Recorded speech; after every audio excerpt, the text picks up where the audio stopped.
दोस्तों, आपका स्वागत है एक नई मज़ेदार कहानी के साथ। इस कहानी को सुनकर आपको बहुत मज़ा आने वाला है। तो चलिए इस कहानी को शुरू करते हैं। जब मैं 8 साल की थी तो मेरे रिश्ते के भैया ने मेरे सीने पर हाथ फेरा, फिर पैंट में हाथ डाली। मैं उस वक्त बहुत छोटी थी, उम्र वही कोई 7-8 साल रही होगी। मुझे याद है कि मेरे दादाजी का उन्हीं दिनों डेथ हो गई थी, लिहाजा हमारे घर में बहुत लोग आए थे मेरे दादाजी को आखिरी विदाई देने के लिए। दूर के रिश्तेदार भी आए थे, अब वो 13वीं तक रुकने वाले थे। उन रिश्तेदारों में कई जाने पहचाने तथा कई अनजाने थे, पर क्या अजनबी और क्या जान पहचान। घर में सबसे छोटी और चुलबुली मैं ही थी, सबकी चहेती और लाडली भी।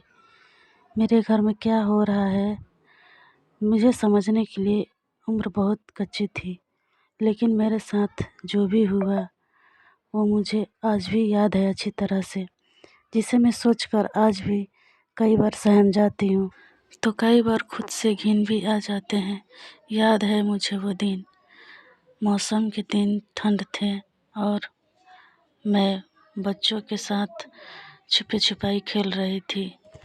उन बच्चों में एक बड़ा बच्चा भी था जो हमारे साथ खेल रहा था, वो भी हम छोटे बच्चों की तरह ही। रिश्ते में तो वो मेरा भाई ही लगता था, दूर का रिश्तेदार था, दादाजी का बहन का पोता। हम सारे लोग उससे काफ़ी घुल मिल गए थे। उसे भी मेरी तरह कार्टून पसंद नहीं थे, बल्कि न्यूज़ देखना पसंद था। वो मुझे सबके सामने प्यार करता था, छोटी हूँ, मुझे पुचकारता भी था, प्यार भी करता था। तो कभी गोद में खिलाता था, तो कभी एक चॉकलेट खिलाता था, तो कभी यूं ही घुमाने।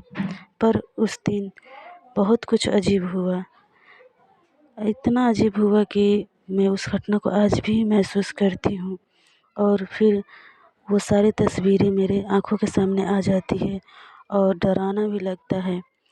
एक दिन अचानक कमरे में उसके बगल में छुप गई।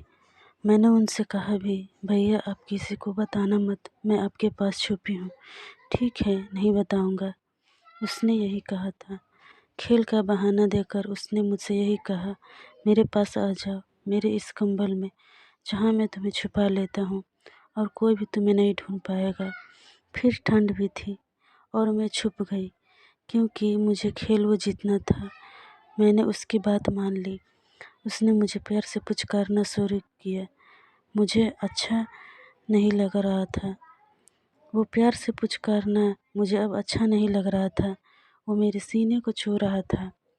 उस वक्त तो मेरे सीने पे कुछ था भी नहीं, बिल्कुल मैं आम बच्चों की तरह थी। उसने मेरे निपल पे ज़ोर से चींटी काटी। मैं चीखी, मैं चिल्लाई, लेकिन मेरी आवाज़ ज़्यादा दूर तक नहीं जा पाई, इससे पहले कि वो मेरा मुंह बंद कर दिया। जब उसको मेरे सीने पे कुछ नहीं मिला तो उसने कुछ और तलाशना शुरू किया। उस समय तो नहीं समझ पाई आखिर वो क्या चाहता था, लेकिन वो बचपन की उसकी तलाश को मैं अब समझ पाई थी और अब मैं भली भांति समझती हूँ उसकी तलाश को। वो मेरे पैंट के अंदर की तरफ अपना हाथ बढ़ाने लगा और धीरे धीरे मेरे प्राइवेट पार्ट को छूने लगा। मुझे कुछ समझ में नहीं आ रहा था, जिसे मैं खुद नहीं छूती थी वो क्यों टच कर रहे हैं। आखिर ये मेरे साथ हो क्या रहा है? वो मेरे प्राइवेट पार्ट में उंगली क्यों डाल रहा है? मैंने अपना पूरा जोर लगाया, सारी ताकत झोंक दी खुद को छुड़ाने के लिए, लेकिन नहीं छूट पाई। मैं नहीं बच पाई।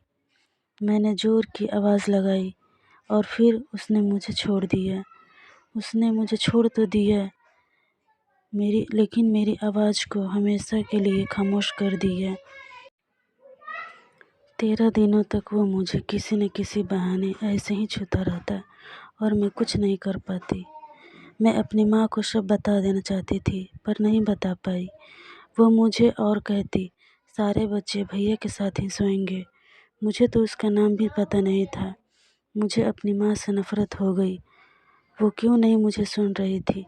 आखिर मेरे अपनों ने ही मेरे बदलते व्यवहार को क्यों नहीं देखा, और अगर देखा भी तो नज़रअंदाज क्यों किया? माँ ने मुझे बाकी मम्मियों की तरह गंदे तरीके से छूने के बारे में क्यों नहीं बताया था। आजकल तो गुड टच और बैड टच भी कहते हैं। माँ मुझ में और मेरे भाइयों में कोई फ़र्क नहीं करती थी, पर क्या वो भूल गई थी कि मैं एक लड़की हूँ और कई वैसे दरिंदे हैं जो आसपास ही रहते हैं, बाहर ही नहीं अपने घर में ही रहते हैं। मुझ जैसी ना जाने कितनी लड़कियां हैं जिसने शारीरिक और मानसिक प्रताड़ना झेली होगी और हो सकता है आज भी झेल रही होगी।